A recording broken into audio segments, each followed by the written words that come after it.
Andras here. When I'm not co-hosting The World is Wrong podcast, I'm hosting and producing the Radio 8-Ball podcast, where we answer questions by picking songs at random, like picking musical tarot cards. We've hosted musical divinations for people like John C. Reilly, Patricia Arquette, Tig Notaro, and Fred Armisen, and hosted over 200 songwriters, providing the randomly chosen answers from Inara George and Dan Byrne to Mose Allison and Alan Toussaint. That's Radio 8-Ball, all one word. You can find us wherever you get your podcasts and download our app from the iTunes App Store.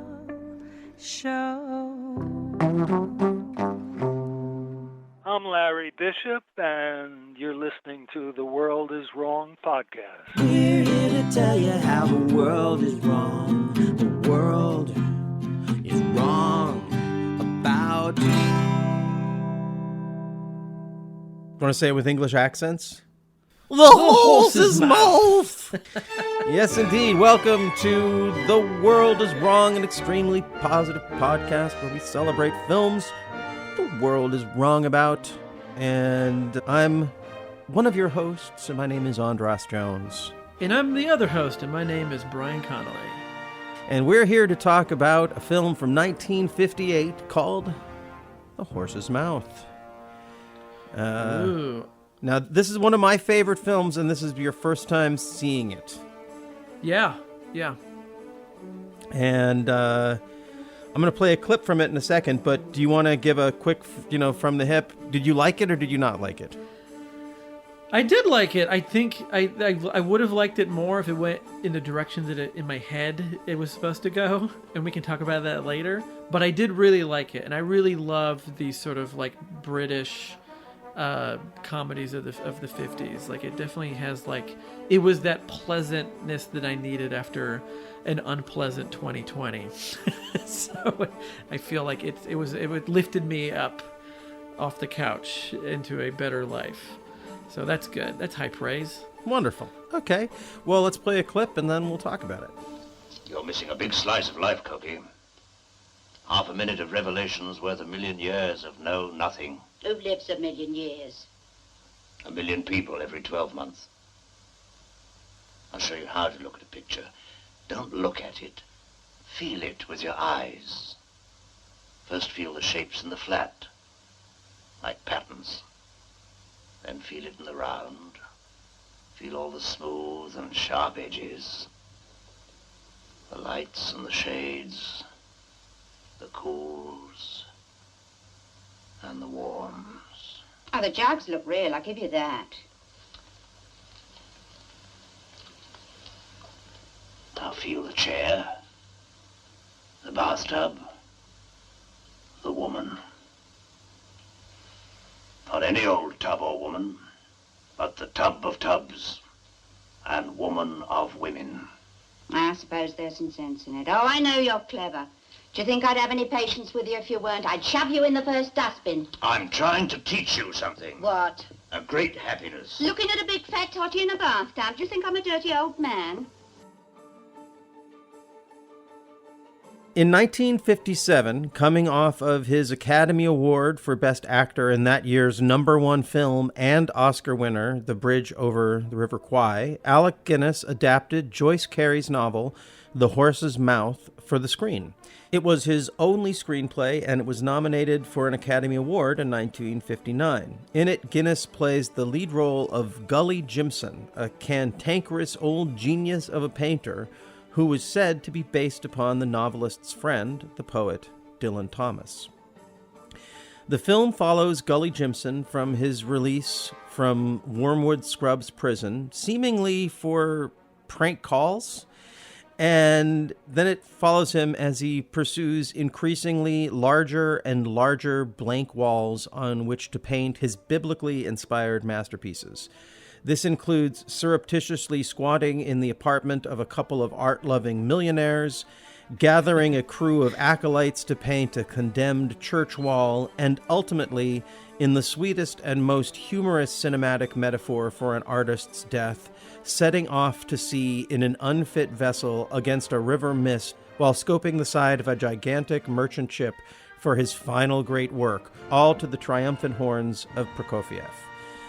The film was directed by Ronald Neame, who also directed Guinness in Tunes of Glory and The Card, and the film is full of great British actors who never let the ball drop. It's both light and humorous and deep and soulful, and the scenes where Guinness's Jimson speaks about art have this sacred, I hate to say it, but Jedi-ish quality. He gets that far-off look in his eye, and his voice drops, and we are in the presence of a force called art. The plot, such as there is, involves the fate of 19 of Jimson's paintings, the 19th of which Jimson and his friends, played by Kay Walsh and Mike Morgan, are trying to get from Jimson's ex-wife, played by Renee Houston, who's really wonderful. They're all the actors in this are so great. And while this provides a basis for some well-played hijinks, none of it really concerns Guinness's Jimson as much as the wall he's currently painting, or the series of skirts he's tugging flirtatiously in pursuit of paint, brandy, and tobacco. In a career as diverse and as entertaining as any film actor's, I really think this is Guinness's best. I love the color of the film, and the energy and the dialogue and the performances are all perfectly musical.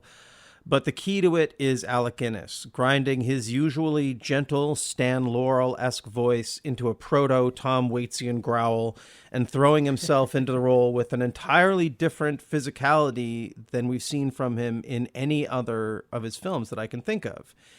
And so if the performance weren't so deeply grounded by the character's passion for art, which is not an easy thing to demonstrate as an actor in itself, the comedy might seem over the top and clownish, but it doesn't. And this is all the more impressive considering that, we know this is a total performance. We know this isn't Guinness playing Guinness. This is Guinness playing an entirely different kind of character, but from the very beginning to the very end, I totally believe it, and actually almost like it more than I like the actual Alec Guinness. So, it's a great film, and it always makes me happy to see it. So, yeah, that's The Horse's Mouth. So, how is the world wrong about this movie?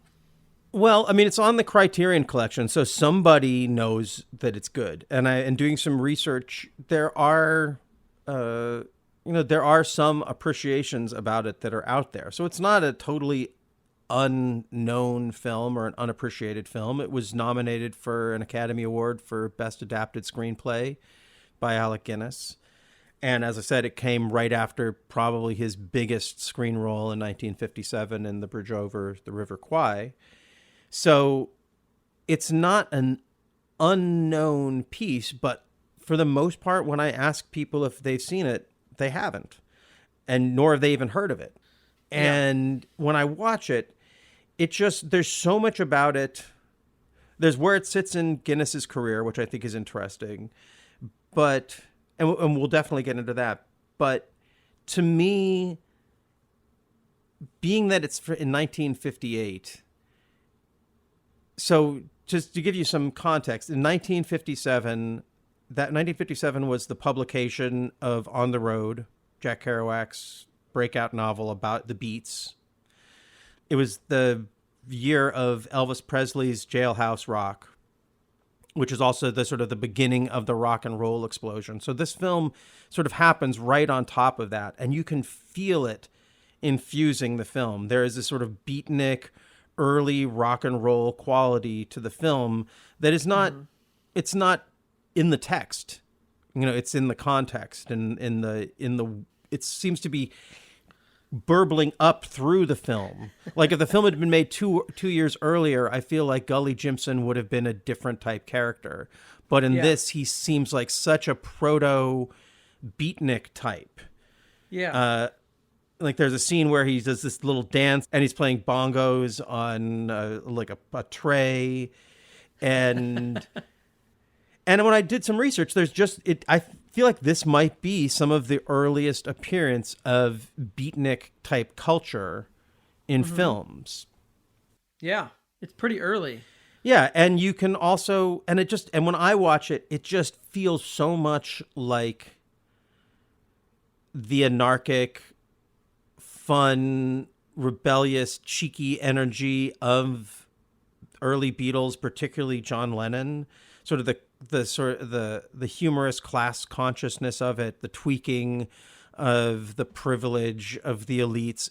The whole film feels like it lives in the same universe as John Lennon's quote about you in the expensive seats can rattle your jewelry.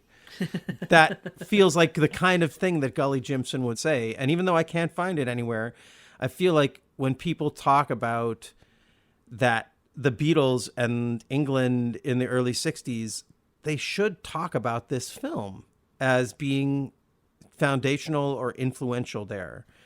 Mm-hmm. And we can get more into talking about the context in terms of where it sits in British cinema and British comedy and in Alec Guinness's career.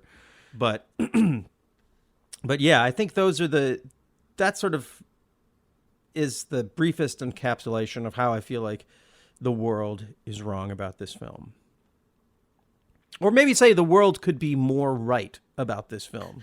I think how I think this movie exists for people is that they bought the Criterion thing because it was the next Criterion thing to buy, and then it has sat on their shelf wrapped in plastic between the ones they've watched because they just got it to further OCD collection, but they haven't actually watched it. And people should actually open that Criterion disc up and actually watch it. Don't just own it to have to complete the collection.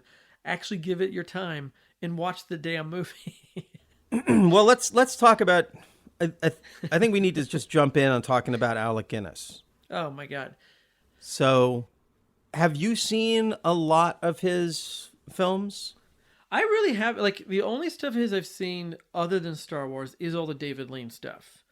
So I've seen everything, and they made a lot of movies together. I've seen all the Dickens stuff, and I've seen Bridge on the River Kwai, and that's the Alec Guinness that I know that isn't Obi-Wan Kenobi. And then that's kind of it. So that was great. I've never seen The Lady Killers or any of those movies. So this was the first of that kind of comedic. Actually, not true.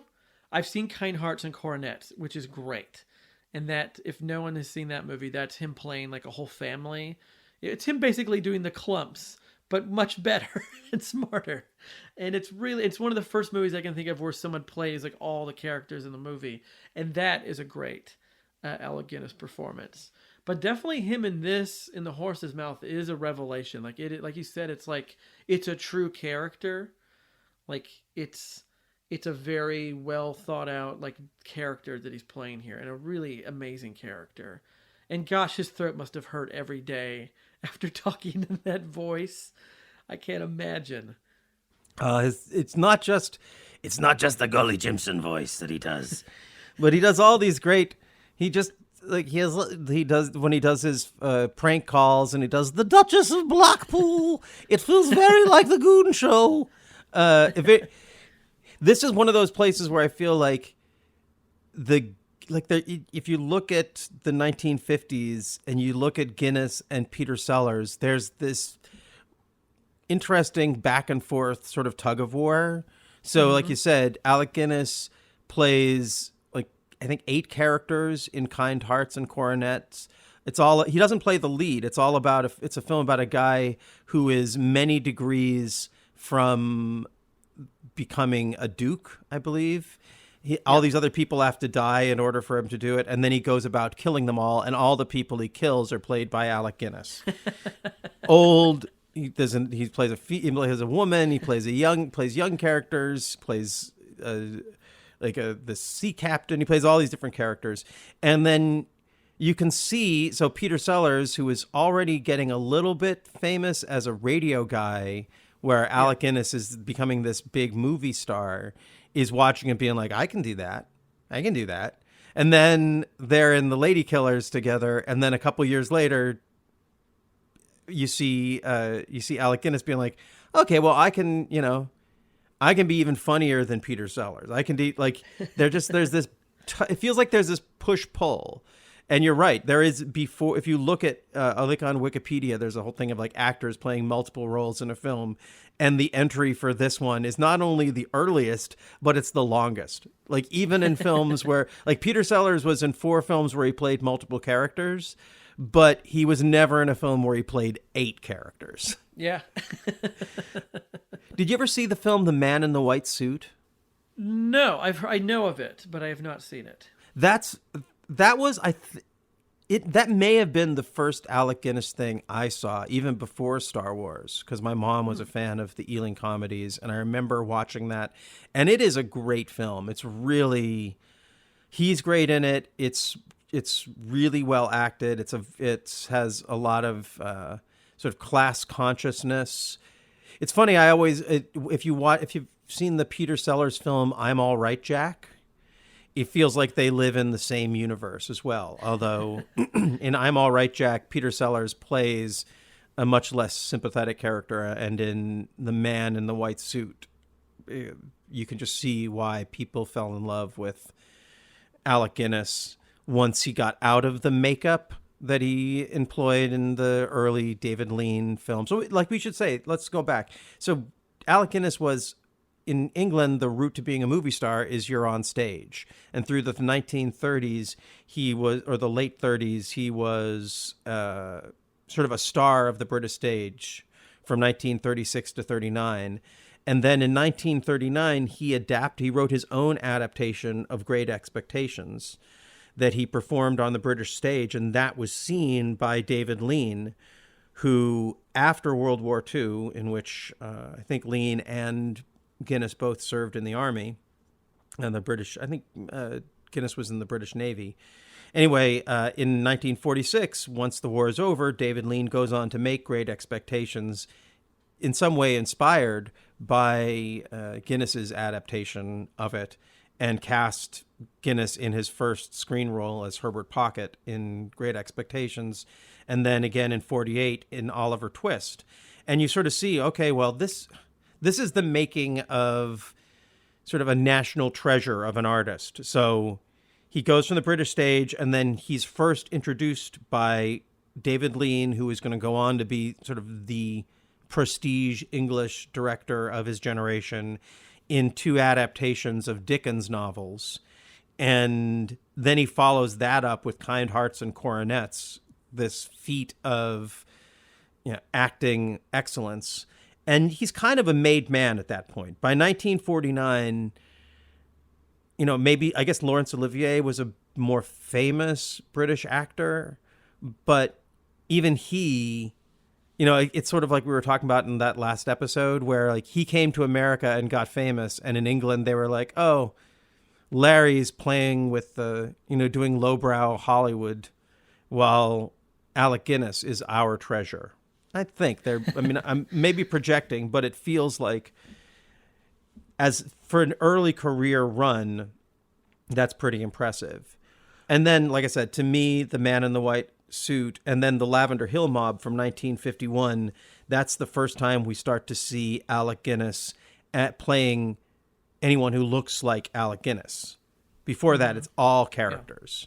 Yeah. Like, who is this guy? We don't know who he is, because he's always buried in makeup. And once he takes that makeup off, all of a sudden it's like, wait a second, this guy is a very compelling, sympathetic person. He makes sense as a romantic lead. He makes sense as a lovable, put-upon comedic lead. And if you continue along exploring his filmography, the next film that I really enjoy, it's also on the Criterion Collection, is a film called The Card, where he plays this, again, he plays another working class character who's trying to find his way into society. And he's and he's a scammer in that. Like a lot of these films, like I guess that's a very sort of English thing. It's like Kind Hearts and Coronets is about someone trying to climb the social ladder. Man in the White Suit is that to some degree. A lot of these, like Lavender Hill Mob, these working class guys trying to pull off a score. They're all really compelling, and mostly I think all of these that we're talking about are black and white, which is why I feel like something about just the explosive use of color in The Yeah. Horse's Mouth Yeah. just feels like it goes from the 50s. Like in 1958, it feels like it's the 60s. Whereas in Yeah. 1950, Yeah. in the films he's doing in 57, like The Prisoner, it feels like the 50s. It almost feels like the opening chord. Like you could almost, I want to put the Beatles music over over The Horse's Mouth. Like I can hear the Beatles of 1963 being the soundtrack to this movie from 58. So it just Let's do it. energetically. I think that would totally work. Like, especially the scene towards the end where everybody's pitching together to paint this big piece. That felt so 60s. Like, that does not feel like a scene from a movie in the 50s at all. Yeah. Like, this movie could totally... If you had told me, if I didn't know, if you were like, oh, this movie's from 1964 or 1965, I would have believed you. Like, I really... Because there's nothing about this that bogs it down in the 50s so much. Like, maybe if you knew Cars or something, you could be like, oh, that's not a car from... but I don't know Cars. So it really... Like, you're right. It has that... Like, if this was, like, slightly more stylish, this is totally a Richard Lester movie, Yeah. Yeah. And then I think it's... I just want to put it in context. I said that in 57, I think the big cultural impact of 57 is Elvis Presley and Jack Kerouac. But there is another big moment, a big cultural shift moment in film in 1957 that I know holds a particular place in your heart. Do you know where I'm heading here? No, which one? The Delicate Delinquent, the first Yeah! Jerry Lewis post Dean and Jerry film. That movie's so good.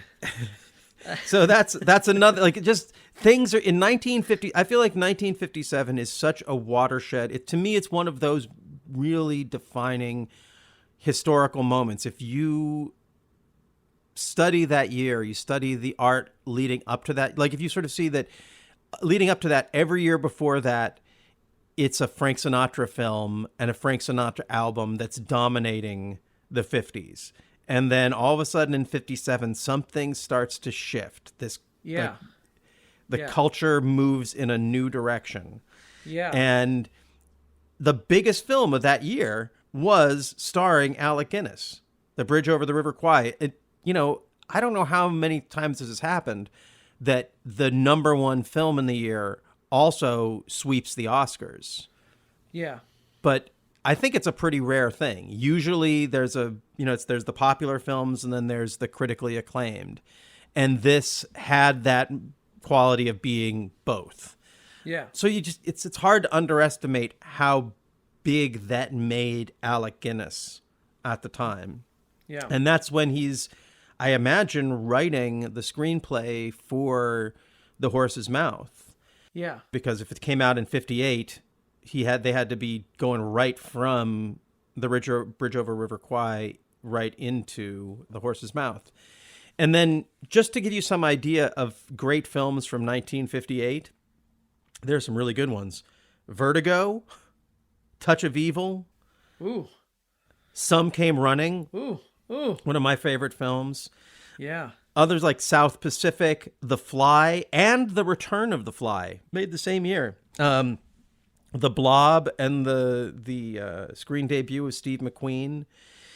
And interestingly, a film that would go on to inspire the movie that Alec Guinness is most well known for, Ooh. a little Akira Kurosawa film called The Hidden Fortress, came out in Yeah. 1958. What a good year for movies. Yeah. Damn.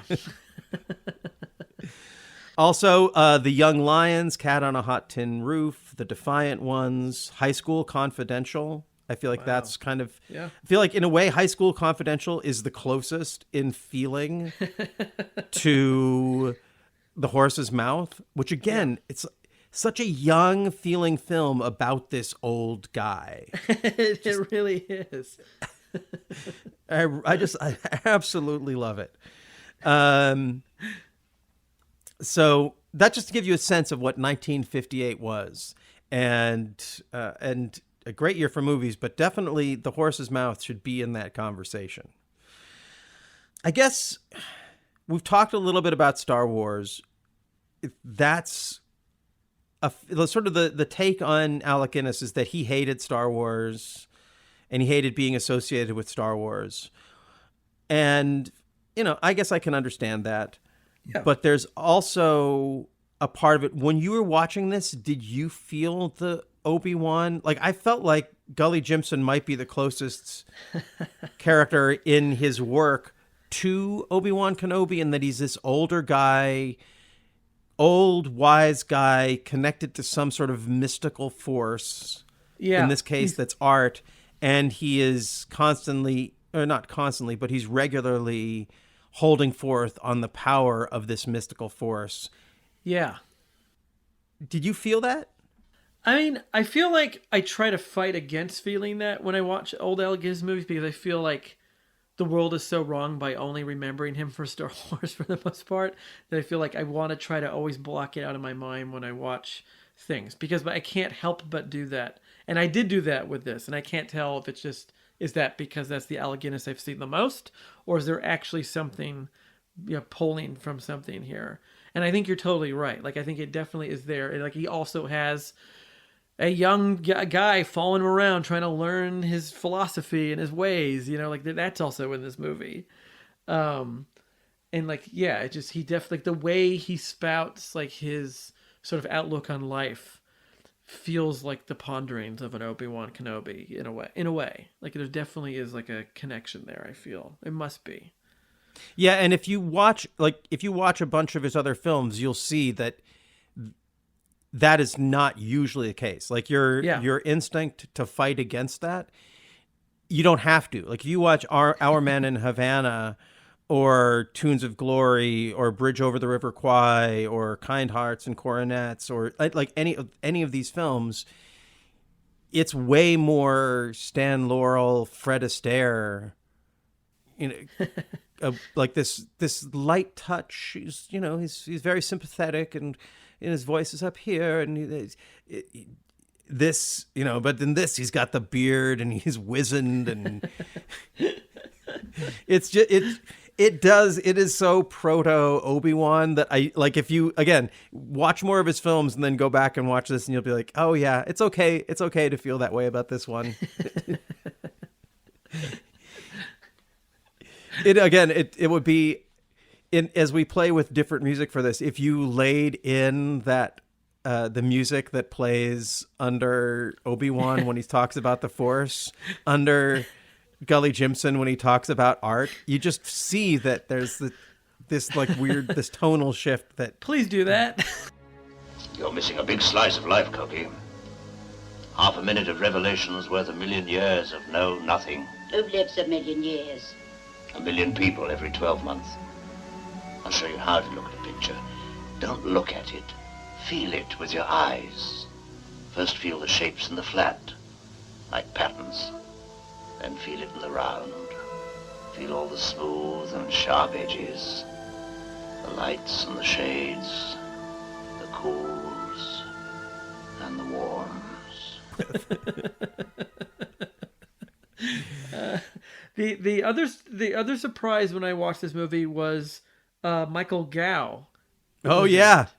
And he's another one who's known more for his big franchise. He was the Alfred the Butler in the Tim Burton Batman movies, but here he plays another wild artist, a sculptor, and he's really good. And he kind of adds to this anarchy that these characters kind of throw about. He's so funny in this. He's really good. And I think this is probably the earliest movie I've seen him in. I can't think of one before this that I recognized him in. He plays one of the sort of villain characters in The Man in the White Suit with. Okay. So they have a Guinness, and I'm not sure if it's Gow or Goff, but you say Gow, I'll say Goff, and then one of us will be right. But so there's a history of the two of them being adversaries, and the adversarial relationship between the two of them in The Horse's Mouth is one of many high points. Maybe let's walk through some of the beats here, and we'll get to know some of these characters. So when the movie starts, it starts with Gully Jimson being let out of prison again for prank calling his benefactor too much.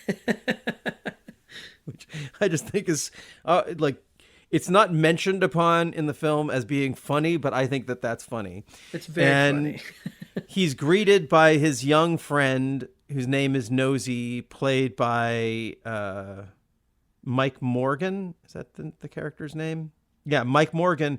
And this is where the film has this sort of aching sadness that I also feel like would speak to that generation of early rockers that John Lennon was a part of, that the idea that there's this young, sort of a proto, I mean, he's not James Dean in the sense that he's a brooding, sexy character like James Dean, but he's like James Dean in that he's an actor who was in 2 films, both with Alec Guinness, and then died suddenly at the end of making The Horse's Mouth from, I think, meningitis. And actually had to have some of his dialogue dubbed by other actors. And so you just had to imagine that if you're the young actor or the young viewer who is watching this film and relating to him, so the film sort of metaphorically ends with Gully Jimson's death, but in reality it ends with the death of this Mike Morgan character, who is the youthful character. And I just feel like that speaks to a certain adolescent sense of, the beautiful sadness of art. I don't know. And it just gives the film this sort of, in retrospect, a melancholic quality that, was, unintended, but feels like it gives the film some resonance. But what I find was really funny is that, so his young acolyte, Nosy, played by Mike Morgan, comes to greet him, and Gully Jimson immediately steals his bicycle. and there's a great scene with Nosy running after him, calling the cops, and these guys running down the street in English clothes from that time period. And it just looks like if you just put in a bunch of girls chasing after them, they even look like proto Beatles running down the street. So anyway, Jimson steals Nosy's bicycle and then heads back to his houseboat. He lives on a houseboat that's been damaged by vandals. But first he stops into the little bar where he hangs out and meets his friend, played by Kay Walsh, a great British actor of the time, who also was one of the screenwriters on the film adaptation of Great Expectations with Ronald Neame. Strangely, Alec Guinness wasn't invited to do any writing on that. But she plays this barmaid named Dee Coker, and I'll drop in just one of her quotes here because they're great. That's better. A good bash and you get what you want out of life. That's been my experience. Now, what was it? The usual. They tried religion on me as soon as they saw what I was going to look like. They always tried on the flat-foot scores, but I had my pride. It's not fair of God to make a girl and give her a face like mine. No religion for Cokie. What do you think about that character? She's really good. I've never seen her in anything before. And it's just sort of like she seems sort of, she's a good, like almost like the straight man to Alec Guinness's character. Like she's like helping him in a way, but she's also kind of like fed up with some of his shenanigans, but goes along with it. It's like they have a good back and forth through the whole movie. Yeah, she's really mean to him in a way that you clearly know is founded in love. Yeah. But she doesn't give him an inch, does not appreciate his art, but she does. And it's a great, I just love that she's a perfect foil for him and keeps him moving through the film in a way that he wouldn't if she wasn't pushing him. Mm-hmm. And then one of my favorite characters in the film is also in this scene. He's an old sailor who seems like he must have some kind of shell shock or something. Yeah. I'm a primitive myself, but I'm not one of the strict ones. Now, my missus is a peculiar. She is strict. Wind shifted. He's played by an actor named Reginald Beckwith, and he's just constantly dropping these nautical non sequiturs and showing up as kind of like a weird Greek chorus in the film. Yeah, yeah. But Did you? I feel like he might be in your wheelhouse of comedy. I like people just randomly shouting things, so that's definitely a pleasure. Like when Alec Guinness, when he's at the bar and he just got, or when the sailor character played by Reginald Beckwith is at the bar and he's just got a beer with a nice head on it, and then Gully Jimson opens the door and you just see the wind blow the Yeah. Wind's shifted. I love that character. He doesn't have a lot to do, but I think he's probably the most non-essential character in the film who gives it character. He's almost like the bird in Jack and Jill. Where were you? Yeah. Like you don't really care about his character, but every time he shows up on screen, you're like, oh, Yeah. I'm happy. Thank you, movie. Thank you, movie, for giving me this brief moment of just pure nonsense. So then we get kind of into the plot because I guess Gully Jimson owes some money to Kay Walsh, and she's trying to, for the D. Coker character, and she's trying to get that money through chasing after some paintings that Gully Jimson painted that are now in the possession of multiple different characters as they try and find them. And Gully Jimson does not care about this pursuit at all, and sort of is dragged along like a child. And then, the interplay between, I love this first scene where the Kay Walsh D. Coker character drags him to find his ex-wife, who was the subject of many of his paintings. Yeah. And we will get into talking about the paintings. And maybe now is actually a good time to talk about this, because they did bring in, this is one of those things when you're making a movie about a painter, especially if it's not Vincent van Gogh or someone whose paintings you can just cut to and be like, yeah, these are brilliant. The idea of showing the work of a supposedly brilliant artist on film is one of those fraught areas. Yeah. We could discuss the sculptures of Burt Reynolds' character in The Man Who Loved Women as an example, but let's not. For this one, they hired a painter named John Bratby. Mm-hmm. And his style, he was part of the kitchen sink school of English provincial realist artists. Mm-hmm. But what I think is most interesting about him is like his style was, he didn't use a paintbrush. He would just squeeze the paint out of the tube and put it on and squeeze it onto the canvas. And although that's not the style that Jimson employs in the film, it gives all of his work this really very you can see how it just reads on film as really emotional and really dramatic. Yeah, I love the art in this movie. Like, it looks like you can just see the texture on it, and it just has a very interesting, like, it's almost like looking, like the way he draws people kind of reminded me of like those exhibits of like the Chinese prisoners where just like their muscles, like the way he has color and the just the contour and just like the texture of it is very startling. It's really good. Very good. So one of the paintings we see a lot is a painting that is of his ex-wife's character in the tub, and she's basically a naked woman with no skin, pretty much. Yeah. And so, anyway, in this scene where the D. Coker character is trying to get her to relinquish the paintings, first of all, it's the first of many scenes with Gully Jimson shamelessly flirting with, tugging the skirts and pinching the bottoms of sort of older women who are maybe slightly younger than his character, but still older women in the world of the film. And so this leads to this. They find out that she actually sold the paintings to Jimson's benefactor, the old English fellow that Jimson has been prank calling, and which led to him getting sent to prison.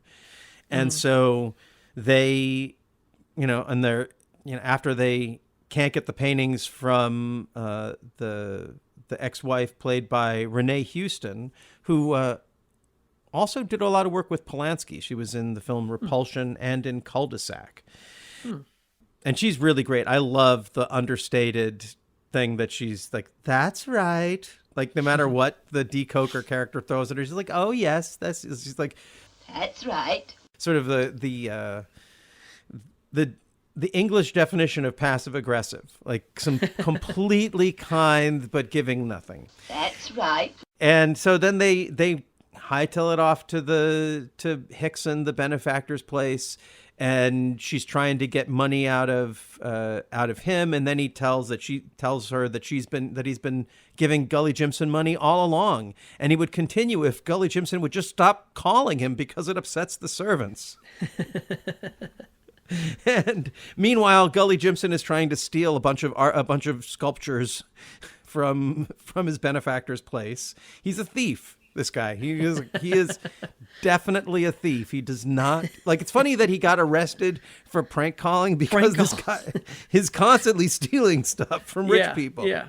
But but anyway, so then there's more hijinks there, and there's a great scene where Guinness tries to explain to D. Coker how to look at a painting, and it's one of those great sort of Obi-Wan moments. He's like, it really slows down, and the interaction between the two of them is great. Like, you can see that she starts to see it and starts to get it, but she still won't give him an inch. Like, oh, I know you're clever, but I don't want to see some naked toddy in a bath. What am I, a middle-aged man? Or whatever she says. And then this leads. So then they escape from the benefactor's place and end up in a cab with a brief cameo with the actor Peter Bull, who you might recognize from a lot of British comedies from that era. Do you have a favorite Peter Bull performance? Is he the one that was in Doctor Strangelove? Yes. He plays he plays one of the Russians or something in that. Yeah, he right? plays the Russian minister, yes. Yeah, that would be my favorite. He's really good in that. And like I instantly recognize him because he has just kind of that face where you're like, "Oh, there's that guy." Yeah, and he's just barely there for a second and then gone. And then this gets into, I think, probably my favorite part of the film this is when Dee Coker gets out of the car. She's like, oh, you're a liar. You're, whatever. But he's on his way to go meet these millionaires who had sent him a letter looking for one of his paintings. And he shows up at their apartment, and the millionaires aren't there, but their personal secretary is. And he sort of lets him in. Is like, oh, okay. I guess I did write to you. Come on in. And he offers him tea, but then he starts drinking brandy. His consumption of brandy is very similar to Dudley Moore's consumption of brandy in the movie 10. Watching them just down slam it. snifter after snifter of brandy very quickly. Have you ever tried to drink brandy that way? No. No, it's a waste of brandy. You want to. That's the whole point of the snifter, so you can like stop and take a whiff and go, brandy. But they just they slam it like a big gulp. Yes, movie. That's got to be a British thing of just in all those Alfred Hitchcock, the movies, the British ones, whenever a lady faints, they're like, quick, pour her a glass of brandy. And they make her down some brandy to wake up. So maybe this is just like their coffee is brandy. They need it to stay alert and then move around. And not a bad life. I guess. But so just the way I love, this is the part that also feels very much like that rattle your jewelry John Lennon thing. So these millionaires come in, and by now he's already had a drink, maybe 1.5 snifters of brandy. and he's noticed, this is the first time he sees this big wall. And you can just tell he is in love with this wall. He's going to paint it. He will do and say anything. He is just, this is that, I think this is what makes the character lovable. Like if that wall were Bo Derek, I wouldn't sympathize with him. If that wall were $1 million, I wouldn't sympathize with him. But because that wall is just a blank wall that he wants to paint, he can lie, steal, cheat, do anything. Like, I get it. I buy it. I love it. Yeah. And so he insults these millionaires and tells them about this idea to paint this mural, and comes on very, in a very, the way that he comes on to the wife, he's like, I shall sleep here. But there are only 2 beds, ours and Arnold. Lovely. Well, Bobby will sleep with Al, and I will turn in with you. I'm 50-odd, well, call it 60-odd. No, come here. So it's unlikely you'll be, inconvenienced. You two can sleep together, and you and the lady here. It feels very like Groucho Marx, those moments. Yes. To me. Yes, it does. Like the way that Groucho Marx would flirt with Margaret Dumont, or just like this openly inappropriate, but with that anarchy, like it's just like it's very. There's a lot of this movie that feels kind of Marx Brothers-y to me. Yeah. Especially this whole part, like where this part goes, feels like a bit from a Marx Brothers movie. Yeah, so basically, then he falls asleep, he passes out, they put him to bed, they go off on their 6-week vacation that they were preparing for, with the idea that he's going to wake up, the cleaning lady is going to give the key to the porter's going to clear this guy out, and that'll be the end of it. But Gully Jimson scams the key out of the cleaning lady, refuses to give it to the porter, makes up that they've asked him to stay there to paint this mural, and then pretty much sets up residence in this house while sneaking out and selling all of their stuff to pay for his residency in their apartment, and inviting all these characters in. Actually, because he's really... This is where we start to get into what in, a later era might be referred to as Gully Jimson's foot fetish. He is obsessed with feet, but you understand it sort of as a painter. It makes sense. He's talks about the cleaning lady's feet. Yeah.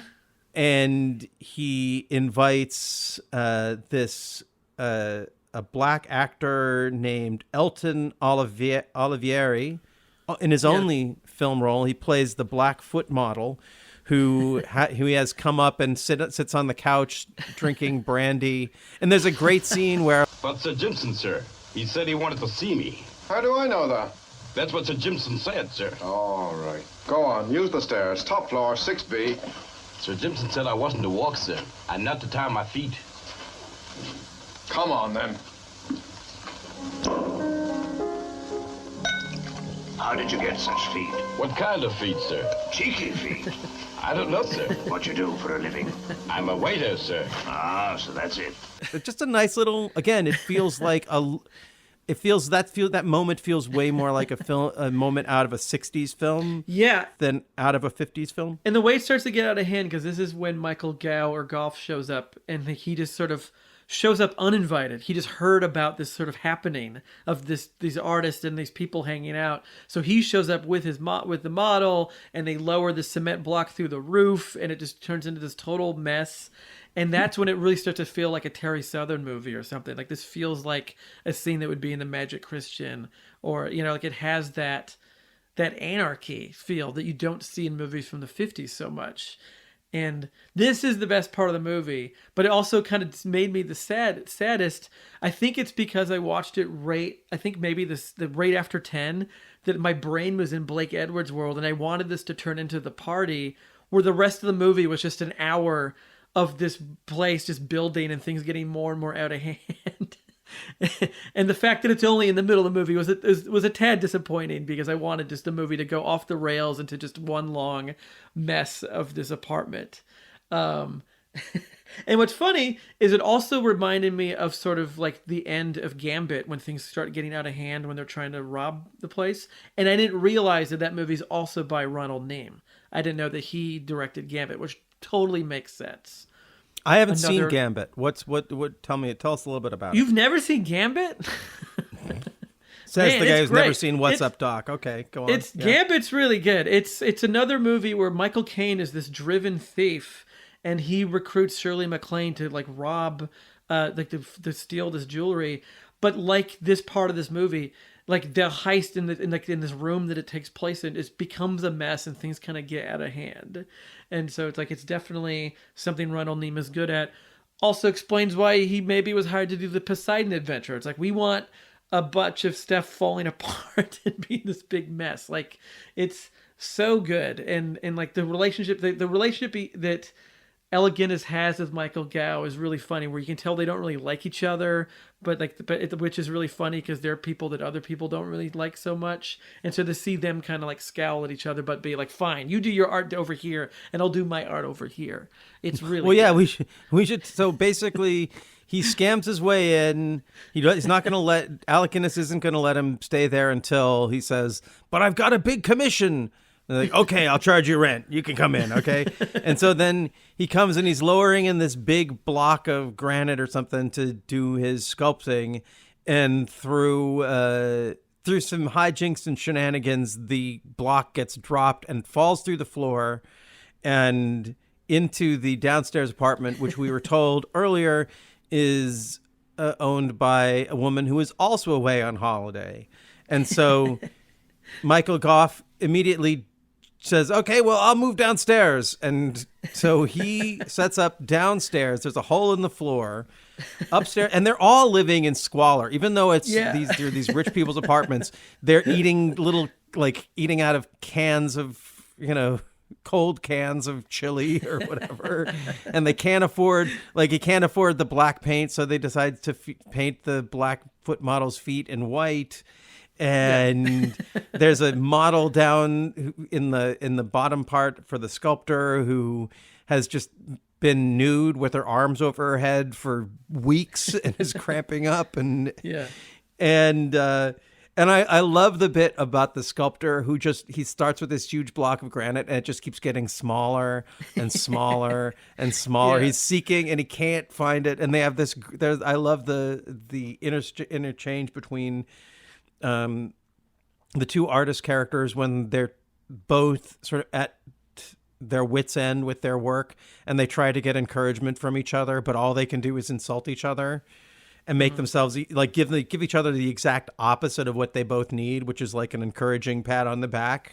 But it also really does communicate this quality, like something you can tell that the people who made this film understand art from the experience of the artist. Yeah. Because they're not jokes. I feel like all of these jokes are coming from within the artist's mind as opposed to mocking the artist's sensibility. Yeah. Even the thing about the guy just whittling that stone down till its smallest point, it seems pointless, but there's also something as an artist, what that's like when you've written something well past the point when you should have stopped.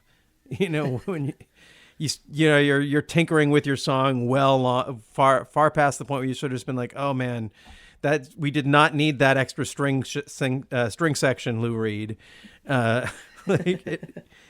It really gets something that I love.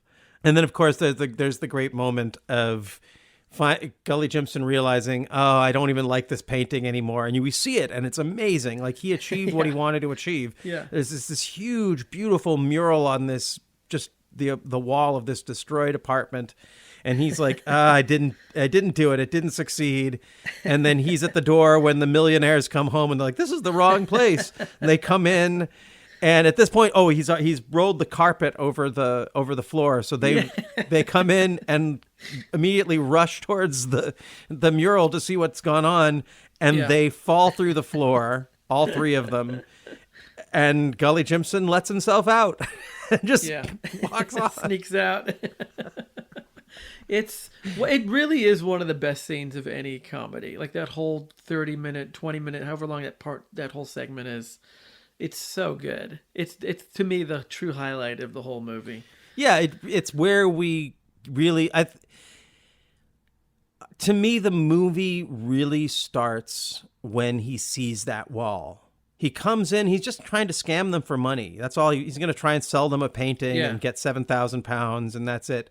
But when he sees that wall, it really is. I mean, we're recording these on the same day. It really is the same as when Dudley Moore sees Bo Derek for the first time in 10. It's like he's just obsessed and he can't think of anything else. And to me, I think, like I said in the description, the movie is about his pursuit of bigger and bigger walls. Everything else is sort of the stuff that has to happen in a movie. But if there weren't things standing between Gully Jimson and painting on those walls, like if he just walked in and they were like, oh yeah, paint it, then he would have just happily sat there and he would have just painted it. Like, there wouldn't have been any hijinks. Yeah. And it's similarly, so then he goes back to his houseboat, and Dee Coker takes care of him. And by the way, Mike Morgan, the kid, has been with him through this whole process. He's basically become his assistant, helping him pawn the rich people's stuff and go out and get supplies and whatnot. But then he comes back and he's on the boat and he finds out that his benefactor has died, which is a really great scene. I love that scene where Dee Coker is telling him that Hickson has died, and we can see on Guinness's face how this is like a huge and troubling. Probably it's like the only time in the movie where we really see something have an impact, like an emotional impact on him that doesn't have to do with his own art. Yeah. And she kind of mocks him for his silence. And I just love that in a movie where we see something and really feel it while everyone around it, while the other characters in the film completely misinterpret or misunderstand a moment. Maybe it's the world is wrong in me. Like that is like such a great world is wrong moment. Like the film shows us the truth, but it also shows us how the truth goes unseen by the people in that world. But what we find out then is that Hickson has donated Gully Jimson's art to the nation, and now he's a star. He's an old star. Yeah. And we have scenes of him going to the gallery to see his work, and he sees his ex-wife and former model waiting to see the work, and there's a great scene where they're both manipulating each other. Like he's trying to get the 19th painting out of her, and she is trying to get everyone to notice that she's friends with the famous artist. Yeah. And they go off and get drunk together, and the scenes of them drunk together, you know why I loved it. Why?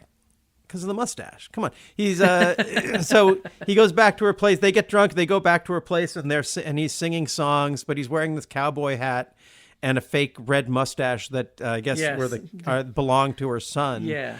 And I just loved that.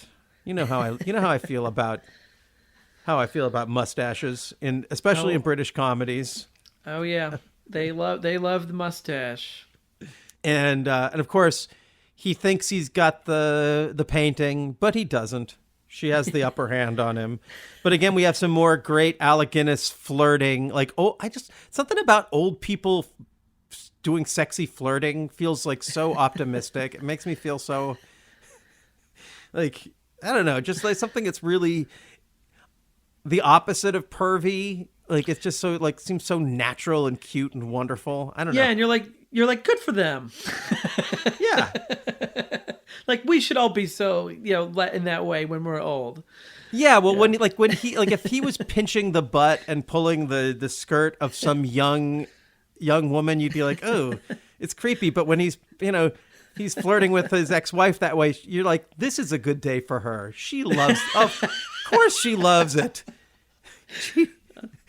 She loves being seen that way by this guy because she, and you could tell, like, there's lots of jokes. Like, she kept a painting of herself on the bed, and there's a flirty way that you can tell that the painting of the creation of that painting involved maybe some activity on that bed, and it's just so adorable and sweet. I love that. And he's sort of like, it's like he's a guy who's kind of got 2 or 3 girlfriends, but he's also kind of got no girlfriends. Yeah. He's just...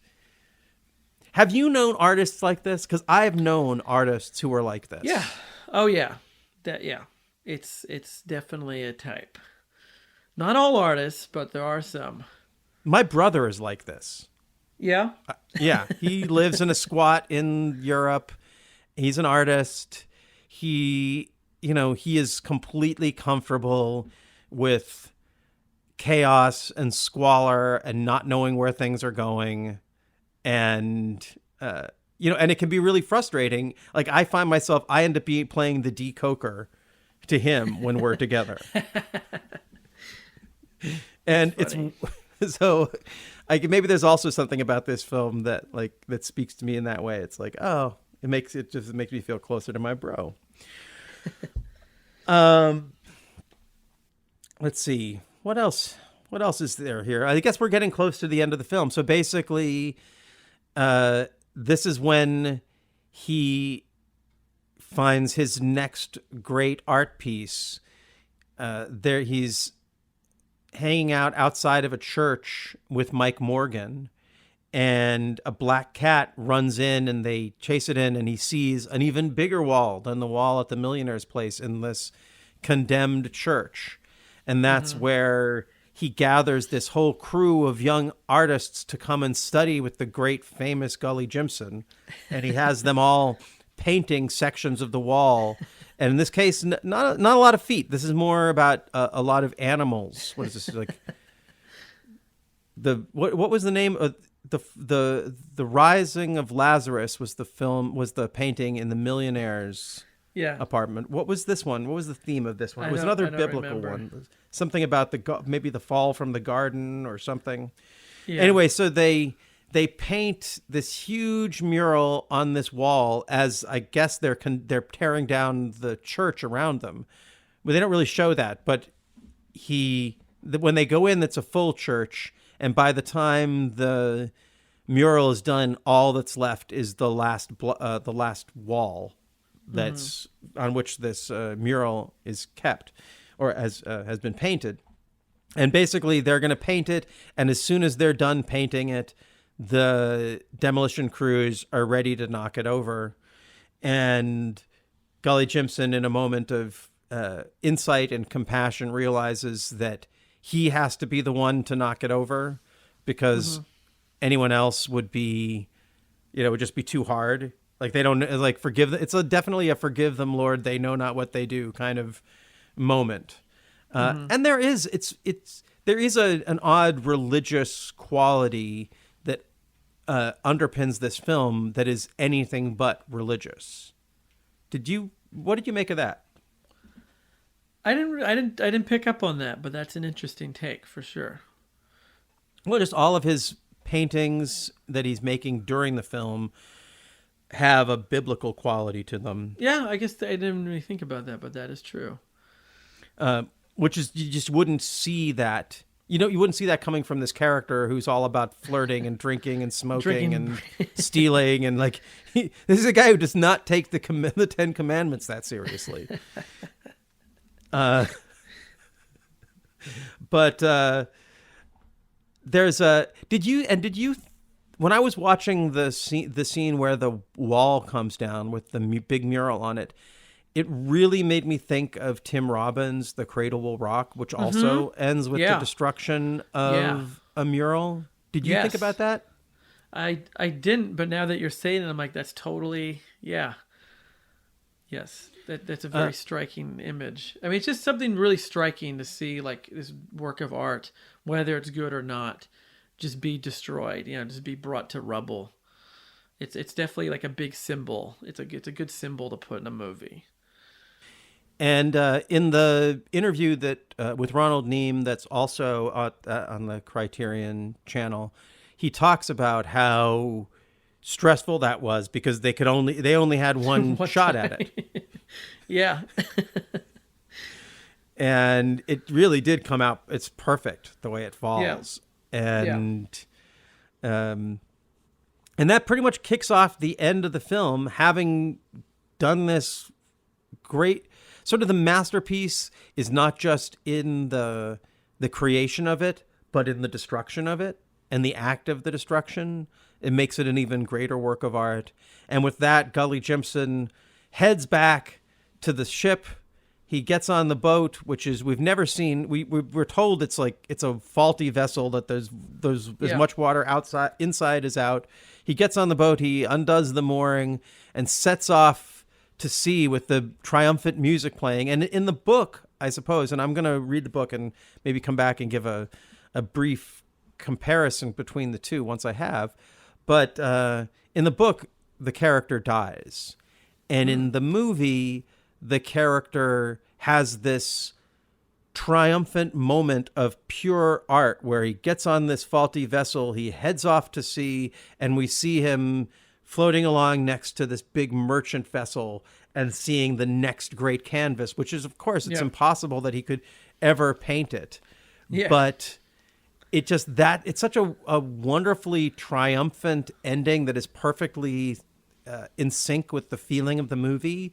Mm-hmm. But knowing that it's a metaphor for death makes it, to me, even better. Because it's not like that. It doesn't feel like a fake happy ending. No. It feels like an artistic take on a very sad ending.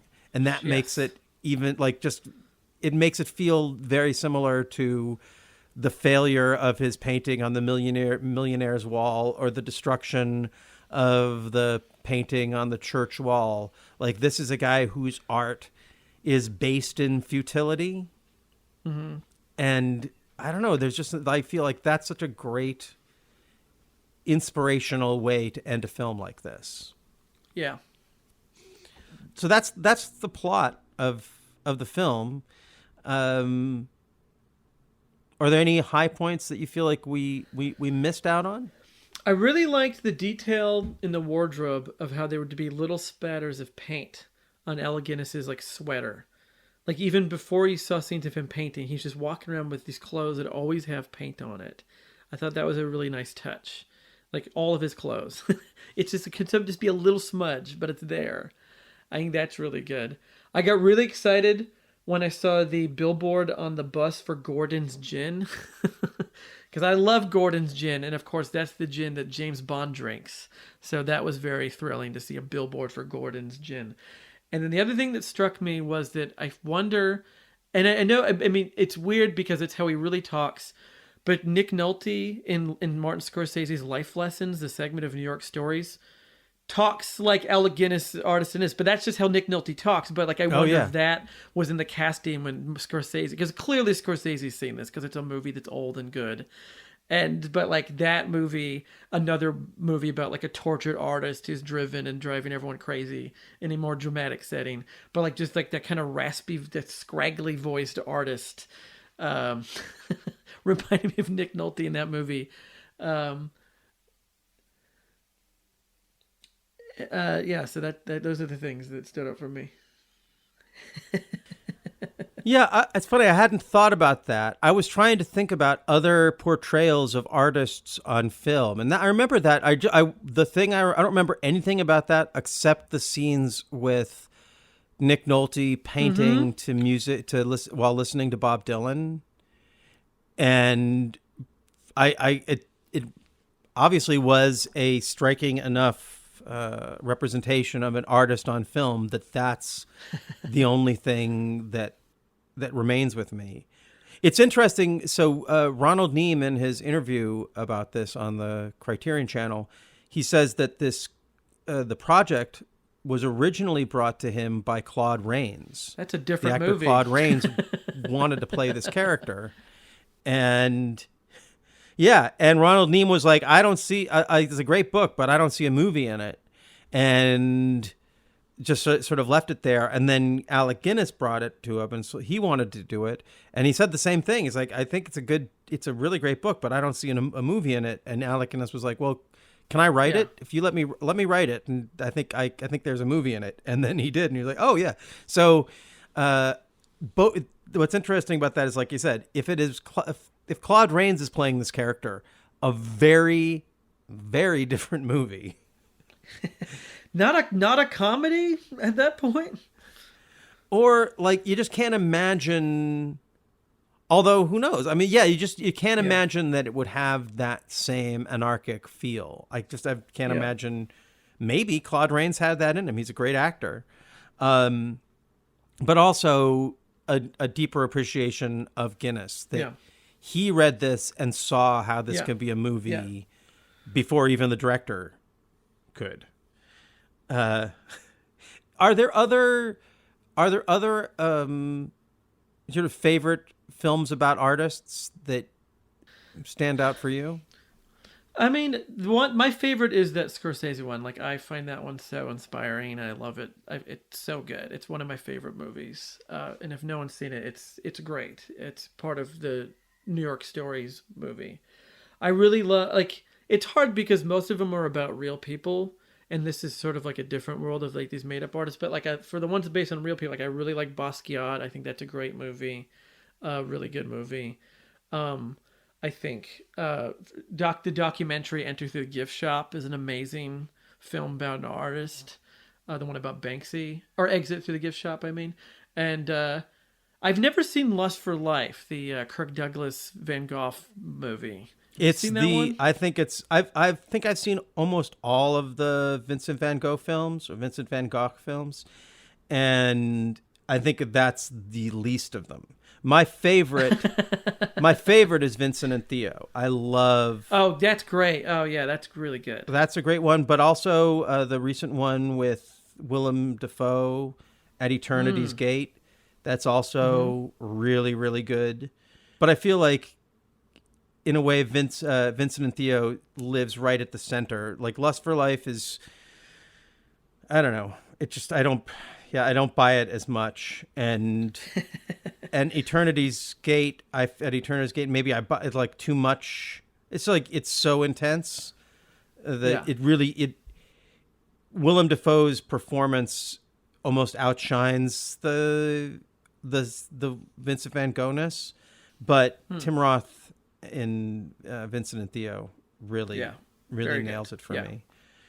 Have you seen The Agony and the Ecstasy with Charlton Heston as not Michelangelo? He plays with Charlton Heston as Michelangelo. Did you see Big Eyes? No. Neither of us has seen Big Eyes. We should. Okay. How about Pollock? No, I've never seen that one. I want to watch that one. I should watch that one. So basically, not so big on the painters in film. It's not. You see them, but it's not like It's not like, oh, there's another movie about a great painter. I got to go see it.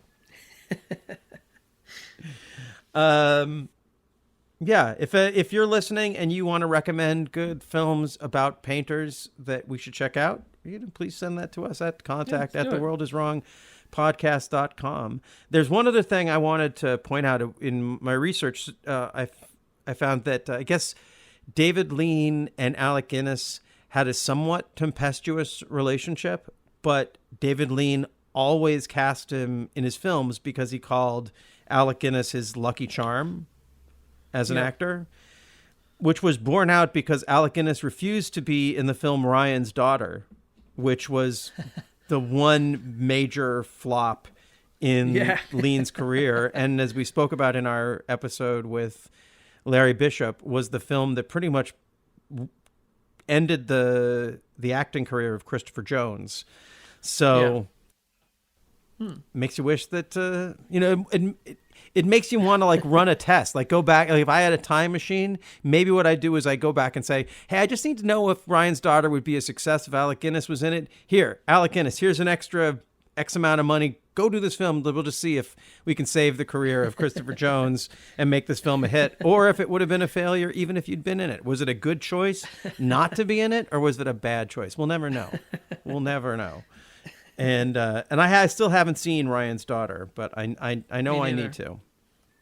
Yeah, I don't know about what else there is to say about this film other than that it's fantastic. That I recommend, if you feel like going down the Alec Guinness rabbit hole. There's a lot there.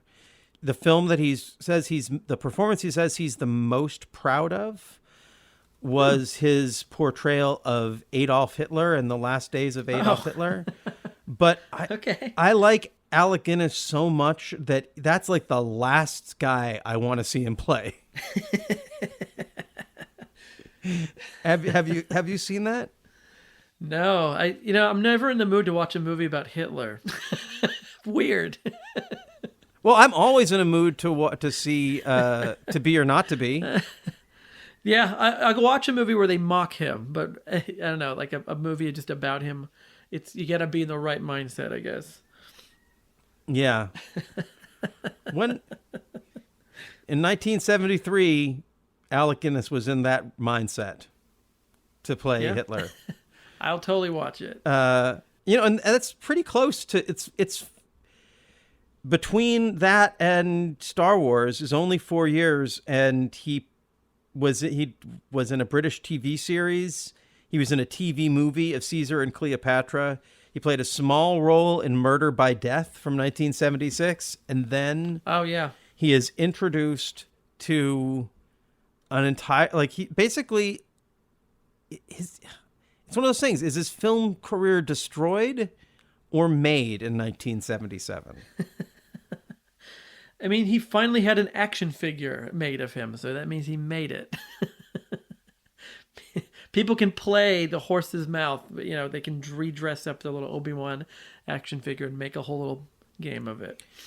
But what's weird is that after that, he does Tinker Tailor Soldier Spy. He plays George Smiley in multiple British series, but there really isn't anything like how exciting his career was in the 50s and 60s, and then he has this major hit with Star Wars in 77, and there just really isn't much after that. Yeah, he was old by then. Maybe he was just kind of retired and just didn't have a lot to wanted to do. He did. He was working into. He was in Kafka in 1991. Yeah. He was working up till 96, so he was still working for 20 years, and it's just, to me, that's really odd. That is a weird anomaly. Like, clearly people fell in love with him, and the opportunities must have been there for him to play, was he offered all those sci-fi roles that Max von Sydow and other people accepted, and he was just like, nope, no, it has to be a choice to not say yes to all of the things that must have come his way after Star Wars, and to be like, okay, I'm going to do Tinker Tailor Soldier Spy. I'll act in a David Lean film. Yeah. It's really odd to me. That his is such an odd career. Yeah. Because you feel like he could have just milked that the old wise guy thing. There's plenty of movies where, okay. I respect that. I respect it, but I don't like it. Why don't we have a movie where Alec Guinness is like having a midlife crisis, chasing after a young Carrie Fisher? Yeah. And other than the brandy, there was the connection of, I'm going to say the name wrong, Prokofiev? Yes. Because the soundtrack for this movie is kind of adapted from one of his pieces, and Bo Derek talks about him in 10. Oh. So, there you go. Yeah, the music in this it does a lot of the heavy lifting. The changes in tone that happen in this film and how they're delivered through music really, really works. Yeah. So, okay, well, that's The Horse's Mouth. You can only find it, as far as I can see, at the Criterion Channel. Yeah. And if you are one of those people who bought the Criterion disc and kept it on your wall, on your shelf, I'm sorry, but if yours is like mine, it's no longer playable. It's got disc rot from being in too hot a room. So I have the DVD, but it doesn't play. So man. Let's just take a moment. Let's hear about one of our fellow Paper House podcasts, and then we'll come back and tell you about next week's episode. One dream, one wish, one piece of mind. A podcast hosted by Nico White about One Piece by Ichiro Oda on Paper House Network. We'll see you every Monday. So you host a podcast called The Director's Wall with your co-host AJ Gonzalez, and you in the podcast you cover a filmmaker's full career. You started out with M. Night Shyamalan, and now you're into Francis Ford Coppola. And is there any Coppola connection to Alec Guinness? I mean, I guess through George Lucas, like them being pals, Coppola and Lucas casting Alec Guinness in Star Wars. Like, maybe they met each other on the set once or twice. Is there a Coppola film you think would have benefited from Alec Guinness appearing? Like, could you see Alec Guinness in? I think he could have been in Apocalypse Now.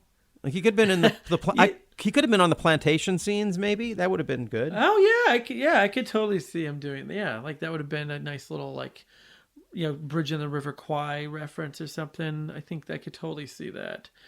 Or like, wonder how good Alec Guinness's Italian accent is. He could have been in a Godfather movie and played a gangster. Why not? No, come on. You know what? Finian's Rainbow would have been better if it was Alec Guinness in there. Yeah, that he would have brought something to that movie. That if that movie was British, oh man, gangbusters. Well, you also host a show, the Radio 8-Ball Show, where you answer questions by picking songs at random. I guess, is there any connection to Alec Guinness through that? Radio 8-Ball is fueled by the force of art. Unrelated, this is funny. I got an email, before you called me, I got an email telling me about the new Blu-ray anniversary of The Attic Expeditions, a movie you made some time ago. And that's funny because Severin's putting it out, and I've been recently working with Severin on a project, and it was cool to see that I'm guessing you're on some extra features on that. That was funny that I just got an email with your name on it. Yeah, no, and I have a similar relationship to The Attic Expeditions as Alec Guinness has to Star Wars. Not really, but when it initially came out, they didn't put my name on the artwork, and they buried my picture deep in it. And I was super excited when they sent me the information about it. Like, oh my God, I'm finally on the cover of my movie. I play the lead. I'm the main character. I'm in every scene. but in earlier versions, I was buried under the names Seth Green and Jeffrey Combs and Ted Raimi. But no longer. Severin, in their brilliance, has decided to promote the actor who's in their film. It's pretty amazing. What's your deal with Severin? Oh, I just was asked to help with some of their future stuff. I'm not legally not allowed to talk about what it's for, but I've just been writing some stuff for them, and they're really, really. I've worked with them before. They've helped with some things, and they're a really great company. They're really nice people. Can you give us hints? No hints at all. So they didn't have you write anything about the Attic Expeditions, I take it. No, I did not. That's not the surprise. No. In due time, it will all be revealed. Well, Yes, if you're curious, the Attic Expeditions will be available on Blu-ray. Well, by the time this comes out, it's definitely going to be available, and you can go and get yourself a copy, and you can decide for yourself if that's a good movie. It's certainly got some really excellent actors in it. Seth Green, Jeffrey Combs, Wendy Roby, Ted Raimi, Alice Cooper. Yeah. Ooh. Yeah. He plays a character who is convinced that he is shrinking and gets to deliver delivers the classic line, "Measure me! Measure me!" Oh man. It's a goofy, it's a crazy, crazy film. Yeah. Check it out, people. This is exciting. And I'm excited for next week's episode because it's a movie I never heard of till you told me about it. Johnny Cool. Oh, that's what we're doing next. Okay. Well, yeah, Johnny Cool. Check it out. It is a gangster film from the early 60s starring Henry Silva with cameos from Telly Savalas and Sammy Davis Jr. and Mort Saul and Elizabeth Montgomery and Jim Backus. It's simultaneously very violent and also very not violent. So like it's very emotionally violent, but cinematically it's sort of TV violence. It's shot in black and white. Okay. Feels very much like I feel like I'd love to have a conversation with Francis Ford Coppola about this film to see what his awareness of it is, and yeah, so I'm definitely looking forward to talking about that with you. Cool. And if you would like to get in touch with us, ask us questions, make suggestions, you can reach us by writing an email to us at contact@theworldiswrongpodcast.com. You can also find us on Instagram, where Brian mostly maintains that, and that's at The World Is Wrong Podcast. And of course, our website is www.theworldiswrongpodcast.com. You can also find our merchandise there. Get yourself a t-shirt. Go into the new year celebrating how wrong the world is. Just get used to it, folks, and make your friends understand that maybe the wrongness of the world is part of its rightness. Who knows?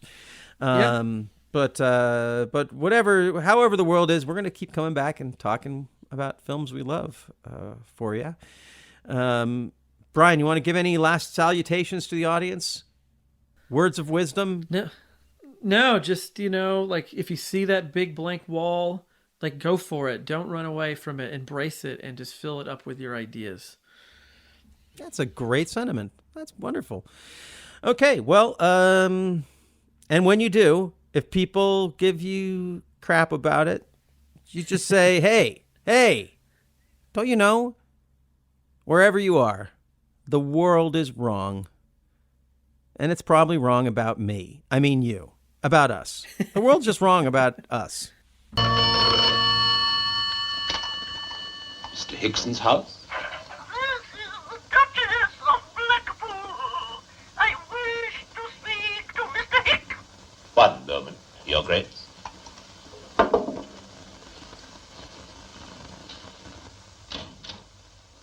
Who is it now? The Duchess of Blackpool, sir.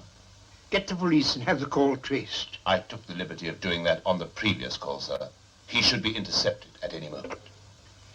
Yes? This is Her Grace, the Duchess of Blackpool. Can you hear me? Very clearly indeed. Dear Mr. Hick, I am the chairwoman of the Gully Jimson Mural Committee. We have got to raise £5,000 to enable Mr. Jimson to carry out his 3 great projects for the nation: the fall of man, the raising of Lazarus, and the Last Judgment. Mr. Mr. Jimson? No, that's my first cousin, once removed. An artist who's always getting into trouble with the police. He just went up the road. Hi, I'm Brian. And I'm AJ. And we have a podcast called The Director's Wall, examining a filmmaker's career, film by film. First up was M. Night Shyamalan, then Francis Ford Coppola. Who's next? Is there anything to this whole auteur theory? Find out on The Director's Wall. Subscribe by Apple Podcasts, Google Podcasts, Stitcher, or your preferred listening platform.